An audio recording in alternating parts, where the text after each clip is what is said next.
Kings and Queens, your majesties, welcome back to the channel. Thank you so much for returning. Trust you and yours are well and you're loving yourself and others like always. Many thanks to all of you for the support you give to the channel. Thank you so much to our channel members, to our anonymous supporters, to all of you, my esteemed subscribers. You are loved, celebrated, and of course appreciated. We do not need your help, EU. We don't need your help, America. We don't need your help, United Kingdom. This is coming up at a time where Africans are saying that Congo should be freed, and we don't need any of this army in Congo, because where the crisis is going on, they do not go there to go keep peace, but where there is no war, they go to go escalate issues that have been on the ground. Now, we are aware of the issues of Congo. We know that the crime that Congolese commit is to have resources enough in their underground.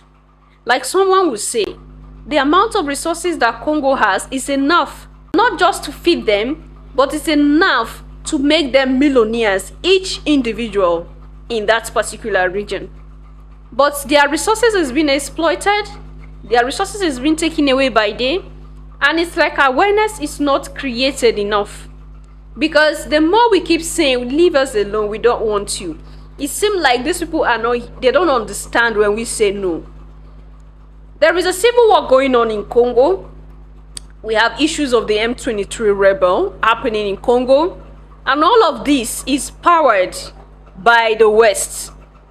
It is the West that have been sponsoring all the destruction happening, the confusion, the division between tribes. It is the West that have been sponsoring it.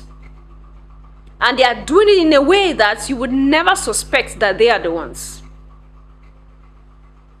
Your Majesties. So in Congo alone, we have China, we have America, we have British, we have France. All these world powers are in one country. Why are they there? They are there to exploit their minerals. Let's listen to this and we'll take it up from there. Why don't you send European soldiers to go to Libya, to go for peacekeeping? Why don't you send them to Ethiopia when there is war? Why don't you send European soldiers to Southern Sudan to go and save them? But you are sending them to Congo when there is no war, there is no terrorism, there is no killing. You send them, European Union send European soldiers to Congo to go and guide that area because they know there is oil and fuel in that area.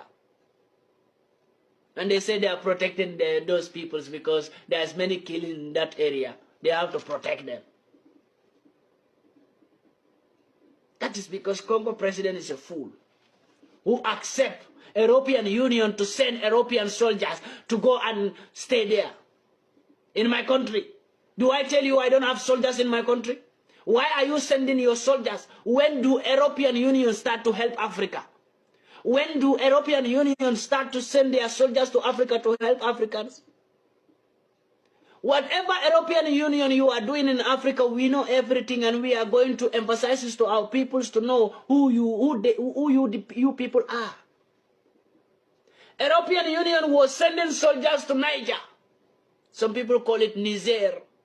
They were sending soldiers there to go and guide empty Sahara. Why are they not guiding where people are staying? But they are staying inside Sahara. What are they guiding there? Because of oil. We know it. European Union, we know it. That you send your soldiers to Niger to go and guide empty Sahara. And you are saying we are protecting. You are protecting sand, only sand. When the Europeans started to take care of sand? When there are human beings dying of hunger in Niger, you never take them food, you never give them water, you never give them shelter, you never give them anything. You never help them with schools, building schools, but you are there, you send your soldiers to go and stay in Sahara because you need the oil from that Sahara. And you are telling us you are sending soldiers to Niger to help Niger.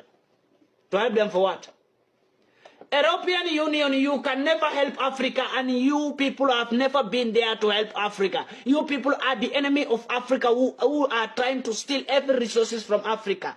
And that's what I stand to protect the resources of Africa, to make Africans believe that if you see European Union soldiers in any African country, they are searching for something, not by protecting or helping that country.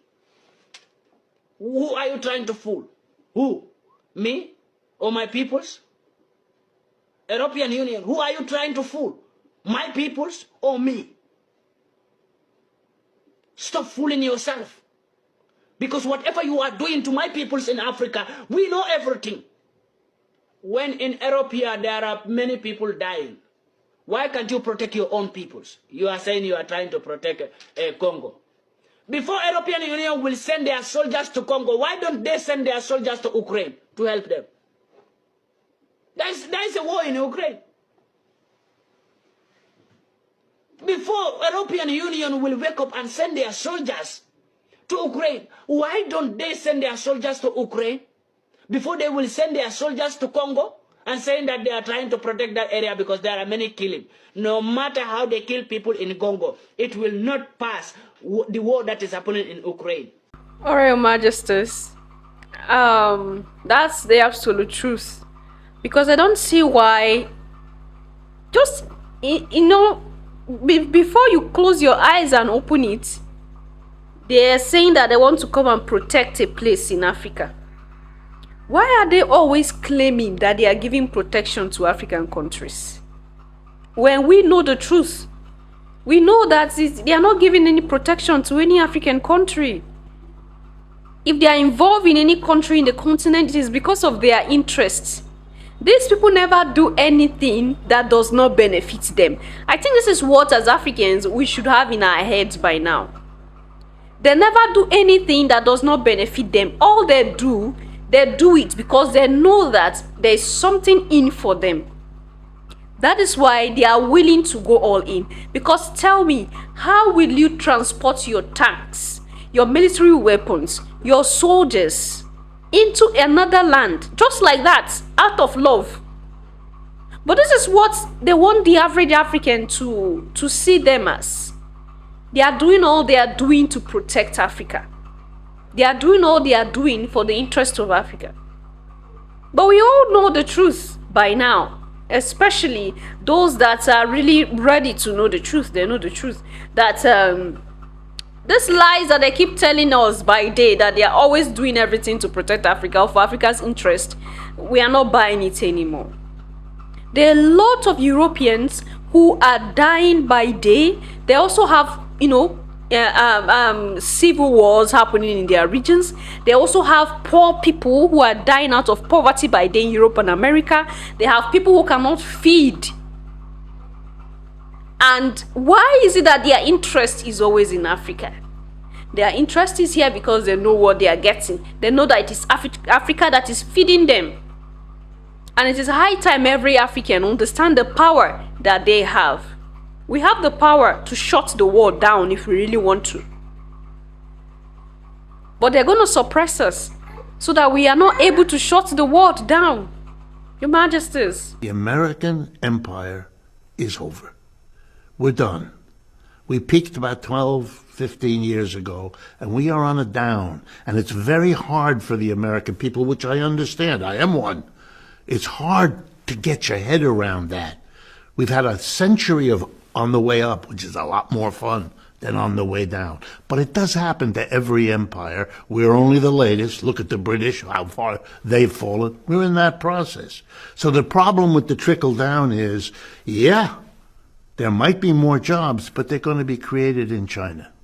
They're going to be created in Brazil. They're going to be created in India. They're not created here.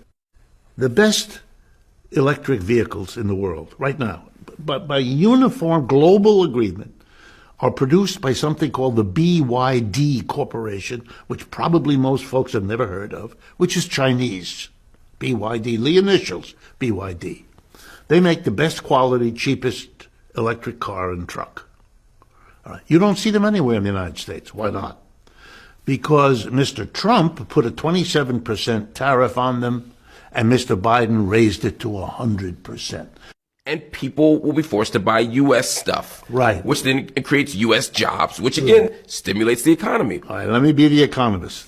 Okay? That's good for for the Tesla company, which I'm sure is purely coincidental, and GM and Ford and the others. Good. And they'll maybe be able to hold on to some jobs. Good. But now let's follow the bouncing ball, because that's my job as an economist. Yeah. Everywhere else in the world, every company in Asia, Africa, Latin America that competes with an American company that has to buy a truck as part of its business will go to China and buy the best truck at the lowest price, $30,000, the best truck. No American company that competes with them will do that. And you know what that means? Those companies will be able to charge a lower price because they have better inputs than the American company, which doesn't. In the long run, that will lose Americans' jobs left and right as they're outcompeted by all the rest of the world that can go and buy, and is buying, BYD trucks. If you go to Europe right now and you go on the auto routes all over Europe, you'll see BYD cars and trucks. America is shooting itself in the foot. If you take the United States together with the other G7 countries, that used to be the dominant bloc of the world, right? The United States, let's just enumerate them so everybody knows. Canada, Japan, Germany, France, Italy, and Britain, okay? The G7 world. And I'm going to add up all the GDP, gross domestic product, total output of goods and services of all of those 7 countries, U.S. and its major allies. And now I'm going to compare it to the gross added up GDPs of China and its allies, known now as the BRICS. Okay, you add up the United States, about 28% of world output. You add up China and the BRICS, it's 35% of the world output. Anyway, I felt like sharing this with you today. What do you think? Leave your thoughts and opinion there at the section. I'm going to see you in my next one. Until then, love yourself, love others, stay safe, stay positive, always your majesties. Bye for now.